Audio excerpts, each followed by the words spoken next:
Back to you with spiritual work. Questions about spiritual work, beginning with Mayan from Paris. If I understand correctly, even before we approach the light, our simple desire for connection, we're surrounded by this light. My question is, do our vessels open for this light? They perceive as an interior lack for the light they receive, and that is outside, around, but not in it. Let's read it again. I need. I need Do our vessels open for this light they perceive as an interior lack for the light they receive, and that is outside, around, but not in it? She's basically asking about how the vessels perceive the light and if the light is all the time there. Right? If I understand it right. She asks, is this light all the time there and then we only perceive it in our vessels? The light is always there, as it is now, and we're slowly perceiving it. Now it's the light for me, or Boré. What would you imagine as Boré? As Mayan plus one? I imagine I'm more, I don't know, connected with the students. I'm coming to the Congress. I want to feel. This is Mayan plus one. Then, when you attain this Mayan plus one, then a new level is opening, and then I want to be more connected. I want to understand what is connection. I'm passing states of ups and downs. How can I remain above these states? Then again, my own plus 3 would be, I want to discover what does it mean to spread this Kabbalah to everyone. What does it mean to educate the world? And so on and so on. So the light is always, you're getting notions of what is more precisely the light, until the last grade, 125, fifth grade, final correction, the new. Yeah, it's always the same light. It's just you're defining it and you're making a notion for it. Either it's the inner light or it's the surrounding light. It's always the same light. Just for you, it changes. You change the perception of it. Magdalena from Poland. As I understand, the point is that you should consciously build in yourself growing desire to feel the Creator, because feeling Him does not come to anyone without invitation, doesn't it?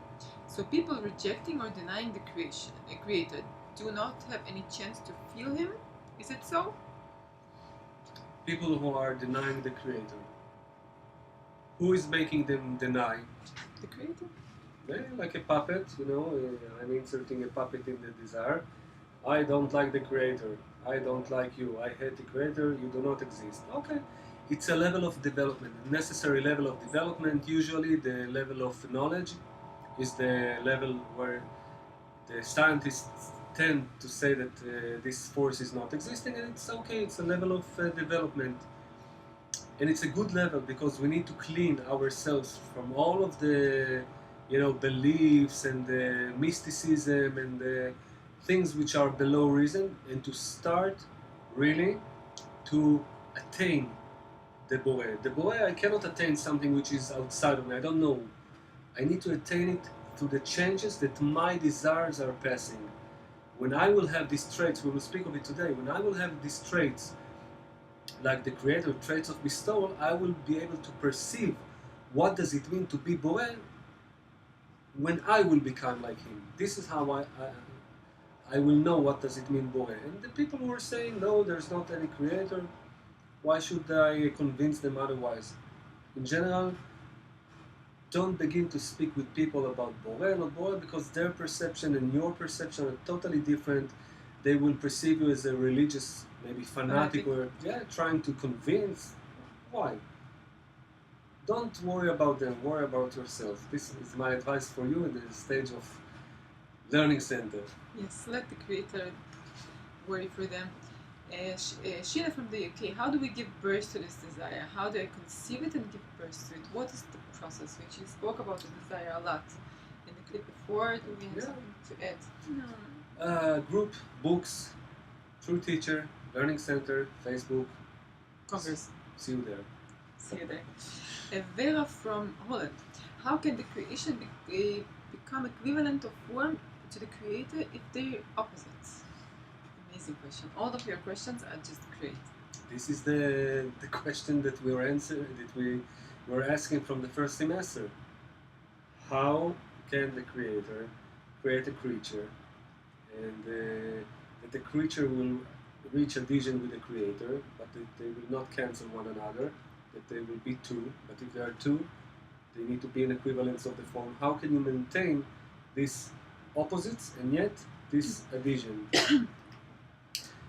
This is what we will learn in the semester, how the desire is created. We will learn that the desire remains, but that the yearning and that the intention, or masach, screen, we will learn about it, that the desire is building with this clothing, he can become similar to the creator, because the desire is not neutral, You can use it either to receive or either to give. I have a desire to give to someone, right? So we'll learn about it. The change will be in the use of this desire. You will actually become like the creator in the use or in the treatment of this desire. You will be like parents together to this desire together. So in this you will become similar. I'm sorry, you said something and I want to add, you see, because you will be above this desire. You will be like the creator, above all of the material of creation, yours and the others. And you and the creator will become partners really like this in educating, in correcting this desire and bringing all of this enormous, infinite vessel to be fulfilled with the light of the creator. And thus you will reach equivalence of the form with the creator. Well, we really have amazing questions here. Martin from the UK asks, will we ever be able to be like him? If we had a recipient deficiency of 100% and take everything he sends us, would we be like him in the end? We need to. It's it's inexorable. We need to be. This is the purpose of creation, and yes, we will be. See you there. Galina from Latvia asks, is it me who have this desire, or does the creator increase desire in me? Can the creator save me from mistakes? I'm sorry to tell you, Galina, or I'm happy to tell you, Galina, that the creator is leading you through all of the possible mistakes that you will and ever even impossible mistakes. And even impossible mistakes that you will ever do, only because we are learning from the deficiencies, we have discernments only when we are opposite to the light. Now, this doesn't mean that you have to murder, massacre, curse, kill, I don't know what, everyone in the world, but within your desire, you will feel many, many things towards the others. You will pass many states, and you need to notice them, to discern them, and then to prefer on top of these states and feelings and emotions and everything, the addition to the traits of the soul, to the creator. And this could be done only through the environment. So the creator is leading you through all of this, route of correction, and you need only one thing, to hold on to this rope, salvation rope, like what Bala Sulam is saying, like one who is drowning in the river, and then like the wisdom of Kabbalah, the Kabbalists are throwing this rope, and he needs only to hold on. This is the first phase, to hold on, notwithstanding all of the current of the river, just hold on to it. And then you begin to climb, and the rest you will see. The good news is that you will not see it as mistakes anymore. It's just, you will learn to say about, as the Kabbalists say about the past, there's nobody besides him. All that happened was perfectly just the way it happened, and you will thank him for this. Yes. And you will really feel the joy. You know what? I need to tell you a story because we have 40 seconds for 6 other questions. We were sitting with friends. This Friday in order to unite. And there was also Alex Statter, and we were sitting and, trying to speak, trying to be together, but you felt it's not. Then we hear the alarm. We were like 15 people, kids. The rocket alarm. The rocket, yeah, the alarm for the rockets, missiles. They're launching at us missiles, and it's in the zone where I live. And we need to take the children to run away all of us to the shelter. Then, we're seeing ourselves in a shelter, something like this room, 15 people all clothed like this, and I'm taking the smartphone, I'm shooting a video, and I'm saying, friends, so how do we feel now all together? And everyone is, and then our evening of connection began, really. And of course, it's sorrowful and painful. All of these missiles, it's not a living. Like, to take the kids and to feel that something bad might happen, or to someone else.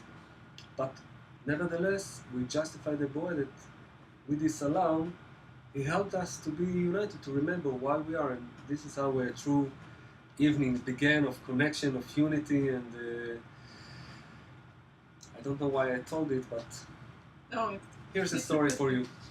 Goodbye.